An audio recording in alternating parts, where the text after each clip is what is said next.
Sage Wanderer here, and welcome to Coffee Talk! So today, I want to revisit a video I made 5 years ago as part of the Unmasking the Dark Side series. And this is about Albert Pike and the 3 World Wars. Now, this is based on a letter that was supposedly written in 1871 by Albert Pike. Who was Albert Pike?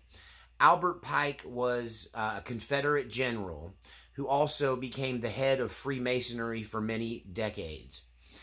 His statue was recently removed from Washington, D.C. It was the only statue of a Confederate general on display in Washington, D.C., and it was recently removed. Now, I researched this letter, and I cannot find absolute proof that it was in existence as early as 1871. Now, the letter is to a man named Mazzini. Mazzini was the founder of the Mafia. In fact, the M in Mafia stands for Mazzini, and it's an acronym.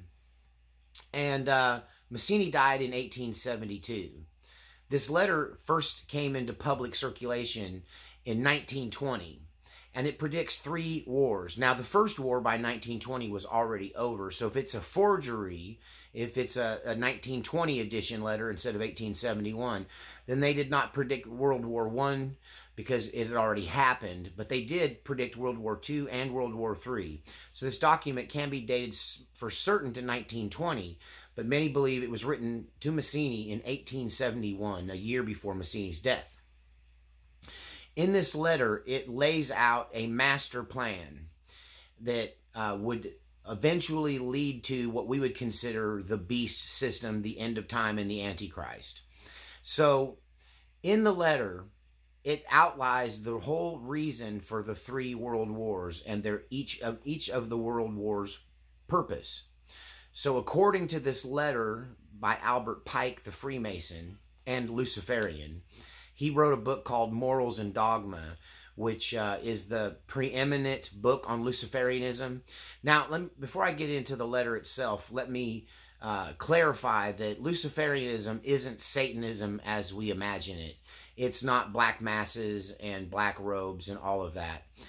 The Luciferians in Freemasonry and the Illuminati believe that Lucifer was the good guy in the story of Adam and Eve, and that God was the bad guy, that God was a despot that kept human beings in a human zoo, and they were freed by Lucifer when he convinced them to align with him against God for the purpose of being like God and being free to choose good and evil, the knowledge of the tree of good and evil, as it's presented in Genesis. And it flips the script. This Luciferianism is something that's been around since Bible days. Early forms of it were called Gnosticism. And then Madame Blavatsky in the 19th century kind of glommed onto this idea and pushed it in theosophy, which is a form of neo-Gnosticism. So, but this letter by Albert Pike is an explanation of how what their master plan is to turn the whole world into Lucifer worshipers, into the illuminated or enlightened ones, and what they must do to make that end come about. So whether this was written in 1871 or 1920, it seems to be very predictive. I won't say prophetic, but predictive. And it's not because they're guessing. It's because there was a plan in place. One thing I can say about the Illuminati, they plan their work and work their plan. So what does the letter say? The letter says that the First World War had a purpose. The main purpose for the First World War was to bring down the monarchy in Germany and bring forth the National Socialist Party or the Nazi Party. And the Nazi Party then would be instrumental in committing genocide against Jews in the Holocaust, creating a victim that is universally pitied and therefore would spurn national and international support for a homeland in Israel. So the plan is World War I sets up the atheist government of the Soviet Union and makes Russia a superpower. It at the same time, World War I would give birth to the Nazi Party that would cause World War II to happen. And World War II's purpose would be to create this glut of survivors and refugees from the Holocaust that then would be sent into Palestine to reclaim Jerusalem and set up Israel in an independent state, which did happen in 1948, as many of us, if not all of us, know. And then the purpose of that was to create this terminal, deadly conflict between Jews in Israel and the Muslim Palestinians, igniting a greater war between Palestine and all of the Arab nations and Israel. And this would be the purpose of World War III, would be to have this war. This war, according to a document written 140 some odd years ago, that this document it details how this war would cause the Muslim world to rise up against Israel, and that Israel, with the help of the West, would defend themselves against the Islamic uprising. And the net result would be destruction of both sides, a total destruction of Islam and a total destruction of the Zionist Israeli state that was intentionally created for this purpose. Then this would cause the world to enter into a greater war in their disagreement over who was wrong. Who was wrong in this destruction? Were the Arabs and the Muslims wrong, or were the Jews and the West wrong? And this would cause a greater conflict to break out and more violence that was spread throughout the world, causing a very devastating World War III scenario. And during this World War III, it would cause the Christian church to be greatly diminished because of the massive loss of life.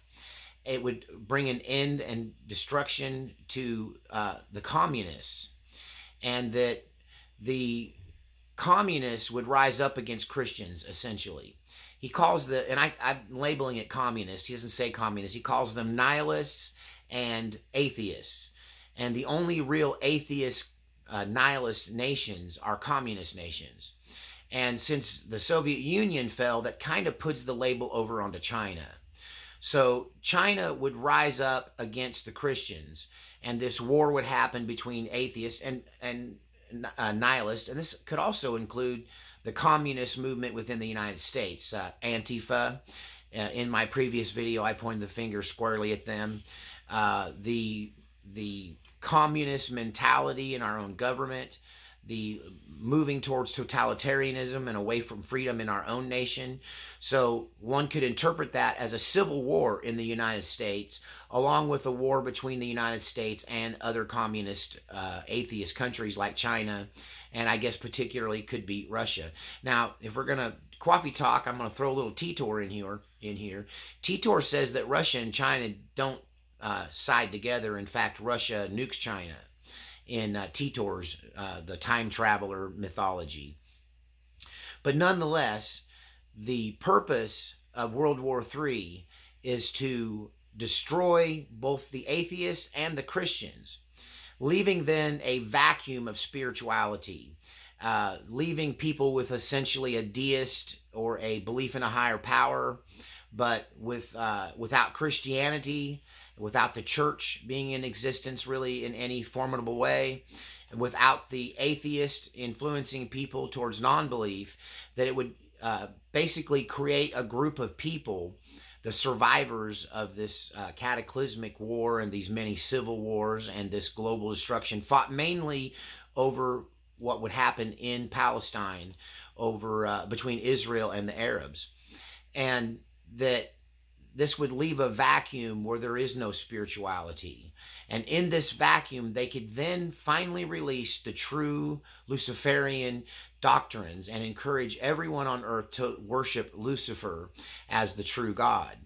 So this is a plan that was published as early as 1920 and potentially as early as 1871, laying out a plan that looks eerily familiar to what's going on right now. Don't.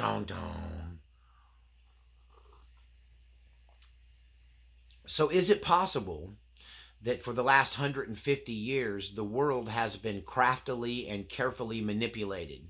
First into a World War I, where the purpose would be to bring the communist atheist nation of the United Soviet Socialist Republic, the Soviet Union, into a very powerful position, and at the same time cause the afflictions committed against the Germans to give rise to the Nazi Party and the beginning of World War II, which would cause them then to attempt to exterminate the Jews through the final solution, the thing we know as the Holocaust and the gas chambers of Europe and all of that. And then that would leave you with this remnant of people who were so pitied and so created so much empathy in the world, especially the Christian world, that they would be transported to Palestine and the nation of Israel formed, which would cause enmity between Islam and the Jews of Israel, and potentially against Christianity as well, until that foments and bubbles for many years into a giant final showdown where both the Arab states and Israel itself would be completely annihilated, turned into a sea of glass, turned into a desert, potentially through nuclear war. Then, because that went down, those that were on one side or the other would rise up against each other, causing not just wars between nations, not just nation against nation, but people against people, civil wars in countries around the world. And one could extrapolate a civil war in the United States, which is inferred in this letter to Mazzini from Albert Pike, that ultimately a civil war in the United States would bring the United States to its knees and destroy Christianity and communism as we know it, leaving nothing left but a vacuum that they would gladly then step into and offer you Luciferianism, the illumination of the light bearer, as the ultimate religion, when some would say the last religion standing, after Islam, Judaism, and Christianity is destroyed through the combination and manipulation of these three wars. Then they would be able to take charge, put people into this Luciferian belief system, and implement what we would consider the one world order, the one world government, the beast system. And then the ultimate beast could rise, encouraging people to worship Lucifer. Maybe even at that point, you might consider that the abomination of desolation, when this individual declares Lucifer as God, potentially standing in the holy place, what's left of Jerusalem. So whether or not this was written in 1920 or 1871, it starts to look like they planned all this, that all of these wars, all of this conflict, all of this, everything that's happened over the last 100 years was planned, was pre-planned, was manipulated and engineered for the purpose of bringing around Luciferianism. And then that brings me back to my old friend Shvali, what she told me all those years ago, that there would be an event or series of events that were so devastating that the world, and especially the United States, would find themselves leaderless, find themselves rudderless, find themselves lost in the chaos of a near post-apocalyptic scenario. And then out of nowhere, people who seemed to be in charge, people who had a uniform, people who were well-equipped, would just emerge on the streets of the United States claiming that they were going to bring order to chaos and restore our republic. And really, they would bring in the ultimate totalitarianism, the ultimate state of control, where you are to convert to Luciferianism, pledge allegiance to Lucifer, denounce Christ and Allah and Yahweh, and take on their religion at the threat of death. As we look at the headlines that are going on right now as of 2023, we had in Israel the single greatest day of death brought against the Israeli people. The number of civilian lives lost in that attack by Hamas was much greater than the 1973 Yom Kippur War, which was mainly a war fought, tank battles fought in the desert.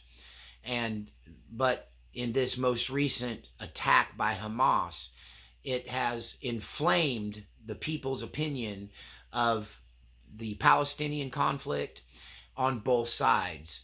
It's caused the overreaction by the Israelis, the carpet bombing of Palestine, the mass destruction of around 3,500 at this point, 3,500 men, women, and children who were non-combatants, civilians killed by the Israeli airstrikes, that would cause the nations of the Arab nations of Islam to rise up in a holy war, and that both sides would destroy each other. And since the atom bomb wasn't invented in either 1871 or 1920, then now we can kind of see how a tiny nation of Israel could destroy all of Islam in a single event. So the prediction, it's not even a prediction, the plan, the master plan of the Illuminati, and where we're at in their plan right now, is we're sitting on the edge of a mutual destruction, where the Arab nations will rise up against Israel. Israel will potentially defend itself using nuclear weapons, and they will be destroyed themselves in the process. So the total elimination of both the Arabs, Arab Muslims, and the Israeli nation, and then that would cause the nations of the world to rise up in a war as a result of this event, causing more mayhem, more destruction, more uncertainty, until all of Christianity is also destroyed. And all of atheism, all of the communist atheists are also destroyed in this second half of World War III. And in the vacuum of this destruction, the Luciferians will finally, once and for all, make themselves known, present to the world the real religion, the true religion, since all other religions have been found to be false through their own destruction. And they'll be the last man standing. And they'll be able to offer their vision of illumination through Lucifer to the people who will wholeheartedly accept it. And of course, we know from biblical prophecy that not everyone will accept that, and many will be martyred, many will be hunted. But Christianity as a force in the world, the Western idea of God, whether it's Christian or Judaic, and the Eastern philosophy of Islam will all be destroyed in this Third World War. The intention of the Illuminati of all three wars was to set the stage for the complete destruction of every other religion except for the hidden in the closet Luciferian cult, which will then make themselves be known and apply their power that they have preserved and kept out of the fight. That there will be a military power, according to Svali. See my video, I met an MK Ultra trainer. That they will protect their military assets, protect their martial power and strength, probably more likely in these underground bases and these underground tunnels that are supposedly honeycombed underneath the United States, that they'll just hide their assets until the smoke clears, and then they'll come out and use the force that they possess and none others possess, because it's all been destroyed in this massive cataclysmic war, and they'll take charge of the world and institute the New World Order, institute Luciferianism, and finally take their place as the leaders of the remaining world order as we know it. That was all a mouthful. What do you think? Do you think Albert's Pike letter to Mazzini was a hoax? If it was, it's documented to have existed as early as 1920. It was published in books. And therefore, you can't really ascribe any of the predictions to World War I being legit if it didn't happen until 1920, after the end of World War I. But their understanding of World War II in 1920, the naming of the Nazi Party before the Nazi Party was invented in this document in 1920 is mind-boggling. And the fact that here we are talking without regard to this letter, without regard to this document, we're talking about World War III, how we're standing on the edge of World War III, and how it's all tied to Israel and Palestine, and the war between the Arab Muslims and the Jewish Israelis. And is that what's about to happen? Are the Jews going to destroy, are the Israelis going to destroy all of Islam and themselves be destroyed at the same time? And then will the world break out into World War III over this event, taking sides, I guess, over each destroyed side, which side they sided with, and continue the conflict with each other, even creating civil wars in countries where one side blames the other for this atrocity that just happened in the Middle East, leading to potentially a communist invasion, an attack from either Russia or China or both, depending on how you look at that and interpret it, in combination with the communist atheists that exist in our country today, then creating a second cataclysm where Christianity and communist atheism come into conflict and destroy each other, leaving only the Luciferians and the shell-shocked world looking for a God, looking for a ruler, looking for some form of order. This is what Svali said. The people wouldn't have to be forced into the Illuminati. They wouldn't have to be forced into the beast system. They would beg to be included because the rest of the world is in total chaos. Well, running out of time, running out of coffee. I want to thank every one of you who contribute financially to this channel. I want to thank every one of you who contribute through your comments, through your likes and subscription, through the sharing of these videos, through the emails that you send me and the kind words that you send me. And I want to thank all of you for your support. You're the reason this channel still exists after 6 years. You're the reason that I can do these kinds of videos where I can do the kind of research that you don't have the time to do. It's because you're supporting me and allowing me to have that time, and I greatly appreciate it, and I thank God for every one of you, and I thank God for all of your support, and God bless every one of you. And tell me what you think in the comments section. Is this part of a master plan? Are we playing right into their hands? And maybe this is why they hate peace. Maybe this is why they hate it when I talk about peace and I get attacked from both sides when I just go, hey, put on the brakes. Because the Illuminati doesn't want the brakes on. They want total war so they can be the last man standing. We'll see you next time on Coffee Talk!